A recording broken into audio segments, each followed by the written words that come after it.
Hello everyone. आज के इस वीडियो के अंदर हम जो गुजरात गवर्नमेंट की तरफ से गुजरात के जो स्टूडेंट्स हैं, ठीक है, उसके लिए एक स्कॉलरशिप चलाई जाती है, उसके बारे में डिटेल में बात करने वाले हैं। बहुत ही ज़्यादा अच्छी स्कॉलरशिप है। अगर आप किसी भी लेवल पे पढ़ाई कर रहे हो, ठीक है, या फिर आपके कोई भाई बहन हो, ठीक है, चाहे वो क्लास 1 टू लेकर 5 में, या फिर 6 से 8 के अंदर, 9 टू 10, 11 टू 12, या फिर आप कॉलेज के अंदर है ना, ग्रेजुएशन का कोई कोर्स कर रहे हैं, पोस्ट ग्रेजुएशन का कोर्स कर रहे हैं, पीएचडी कर रहे हैं, ठीक है, किसी भी लेवल पे आप पढ़ाई कर रहे हैं, ठीक है, तो आपको अगर स्कॉलरशिप की ज़रूरत है और इनकी कंडीशन के अकॉर्डिंग अगर आप एलिजिबल हैं तो आप इसमें अप्लाई कर सकते हैं, ठीक है। बहुत ही ज़्यादा अच्छी स्कॉलरशिप प्रोवाइड की जाती है। ओके, पहले हम बात कर लेते हैं कि कितना अमाउंट ये लोग प्रोवाइड करते हैं, ठीक है। अगर कोई भी स्टूडेंट, ठीक है, अगर 1 से लेकर 5 में अगर स्टडी कर रहा है तो उसको हर साल 1800 रुपये प्रोवाइड किया जाएगा। ओके, और फिर अगर 6 से 8 में है अगर वो बच्चा तो 2400 रुपये प्रोवाइड किया जाएगा।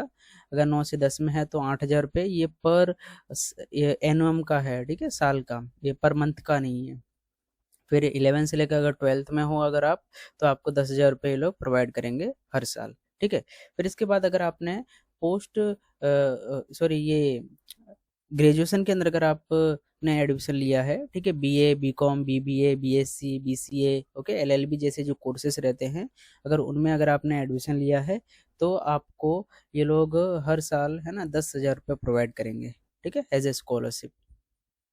इसके बाद अगर आपने किसी पोस्ट ग्रेजुएशन के लिए अप्लाई किया है, ठीक है, जिसमें एमए, एमकॉम, एमएससी, एमएसडब्ल्यू, ठीक है, एमएलडब्ल्यू, इस तरह के जो कोर्सेज रहते हैं, इसमें अगर आपने अप्लाई किया है, ओके, तो आपको 15,000 रुपये ये लोग हर साल प्रोवाइड करेंगे, ठीक है, जब तक आपका कोर्स चलेगा तब तक, ठीक है।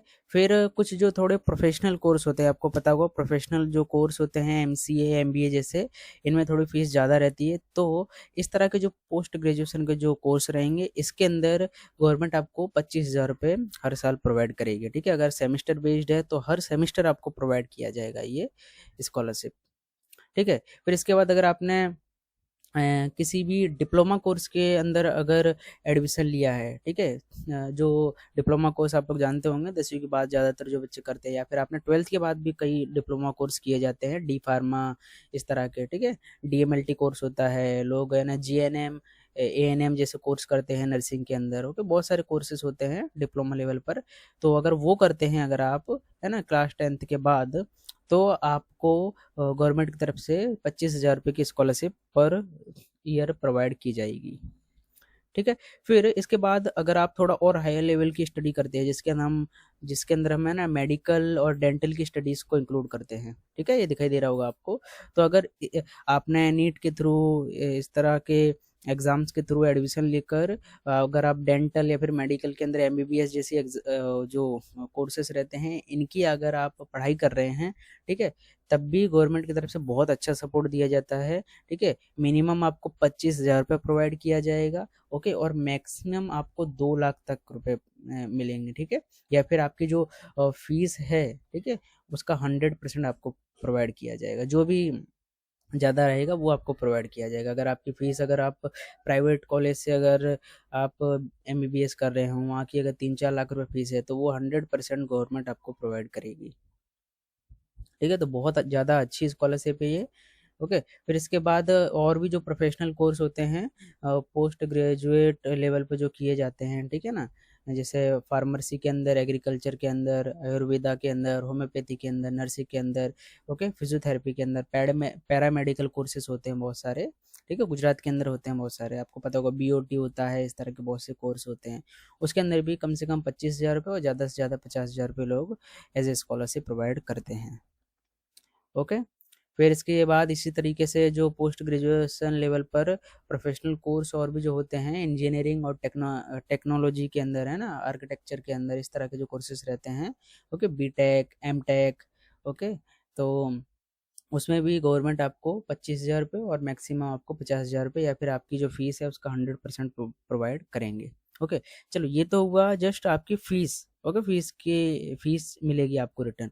साथ साथ में ये स्कॉलरशिप के अंदर आपको हॉस्टल असिस्टेंस भी मिलता है, ओके। सोचिए, मतलब बहुत ज़्यादा अच्छी है ये स्कॉलरशिप। अगर आप किसी हॉस्टल में रहकर पढ़ाई कर रहे हैं तो आपको हर महीने 1200 रुपये ये लोग प्रोवाइड करेंगे। ओके। फिर इसी के साथ साथ सोचिए, ये तो हो गया हॉस्टल असिस्टेंस, ठीक है। इसी के साथ साथ आपको बुक असिस्टेंस भी प्रोवाइड किया जाता है। क्लियर। तो बुक असिस्टेंस के अंदर क्या है, अगर आप डिप्लोमा कोर्स कर रहे हैं, ओके, तो उसमें आपको 3000 रुपये लोग को 1 साल में प्रोवाइड करेंगे। अगर आप कोई इंजीनियरिंग टेक्नोलॉजी फार्मेसी, ठीक है, इस तरह के कोई कोर्स कर रहे हैं, ठीक है, तो इसमें आपको 5000 रुपये मिलेगा। अगर आप मेडिकल डेंटल वाली लाइन के अंदर हैं, ओके, तो इसके अंदर आपको हर महीने साल में एक बार, ठीक है, 10,000 रुपये बुक के लिए प्रोवाइड किया जाएगा। अब सोच लीजिए, अगर आप ये स्कॉलरशिप की जो भी कंडीशंस हैं, है ना, अगर आप वो फुलफिल करते हैं तो आपका कोई भी स्टडी हो, कोई भी कोर्स हो, वो आपका कितना कंफर्टेबल तरीके से हो जाएगा। तो इसमें जो कंडीशंस बताई गई है वो भी मैं अभी आगे बात करने वाला हूँ, तो वीडियो को पूरा देखना। अभी यहाँ तक आपने देख लिया हो तो आगे मैं वीडियो में पूरा डिटेल में बताने जा रहा हूँ कि किस तरह से इसमें स्कॉलरशिप देते हैं। मेरा खुद का भाई पैरा मेडिकल कोर्स कर रहा है, उसको हर साल इससे स्कॉलरशिप मिलती है। ओके, तो मुझे पता है इसमें किस तरीके से आप प्रोसेस कर सकते हैं। तो वीडियो पूरा देखना। आप चैनल पे नए आए हैं तो पहले चैनल को सब्सक्राइब भी कर देना।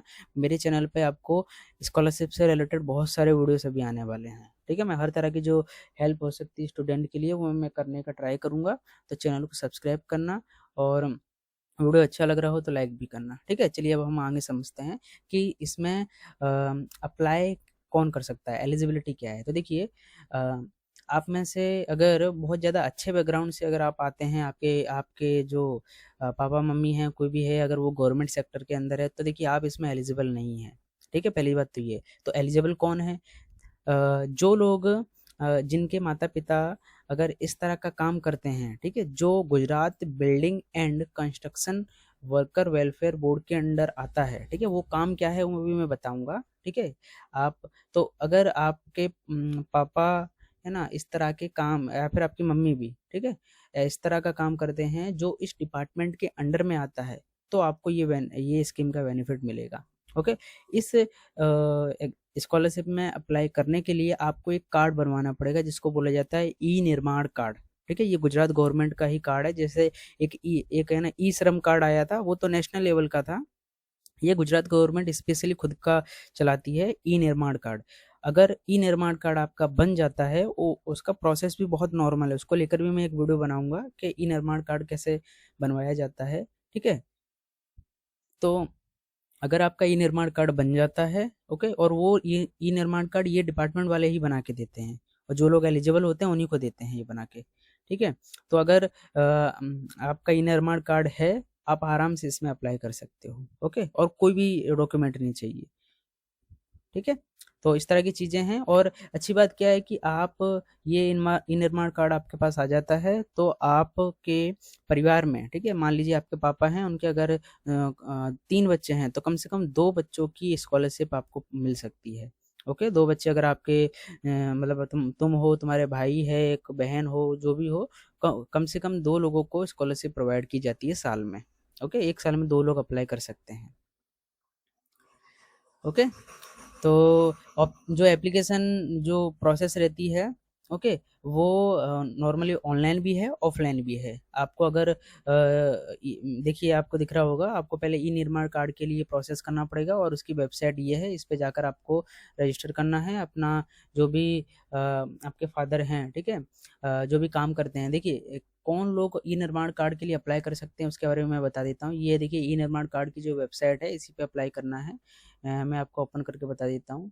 इसमें एक फॉर्म है, वो फॉर्म भर के देना पड़ता है। ऑनलाइन भी फॉर्म भर जाता है, और ऑफलाइन लेवल पे भी आप जमा करा सकते हैं। देखो ये इस तरह के फॉर्म ओपन होगा, आपको दिख रहा होगा स्क्रीन पर, ठीक है।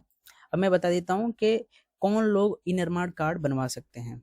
ओके, तो देखिए यहाँ पर आपको ये लिस्ट दिख रही है जो अलग अलग काम है।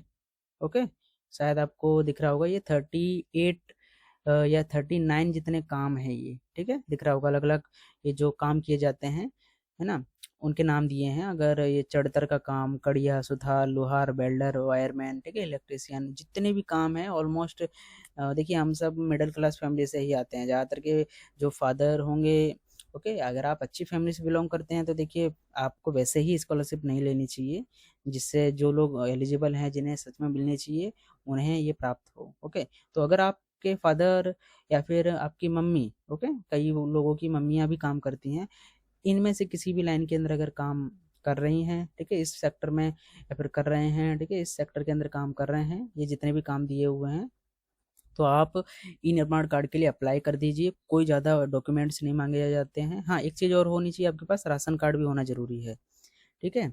तो बस आपको अप्लाई कर देना है, और प्रॉपर तरीके से देखिए, ये बहुत ज़्यादा अच्छे से वेरीफाई भी करते हैं, ओके। आप कई लोग ये भी होता है कि गलत तरीके से कार्ड बनवा लेते हैं, तो इसलिए डिपार्टमेंट की तरफ से वेरीफाई करने के लिए भी ये लोग आते हैं, ओके। जब आप अप्लाई करोगे तो आपके घर पे आएंगे और आपके आजू बाजू वालों से पूछताछ भी करेंगे ये लोग कि सच में ये यही काम करते हैं ना, तो वेरीफाई अच्छे से किया जाता है। उसके बाद आपको स्कॉलरशिप अलॉट की जाती है, ठीक है।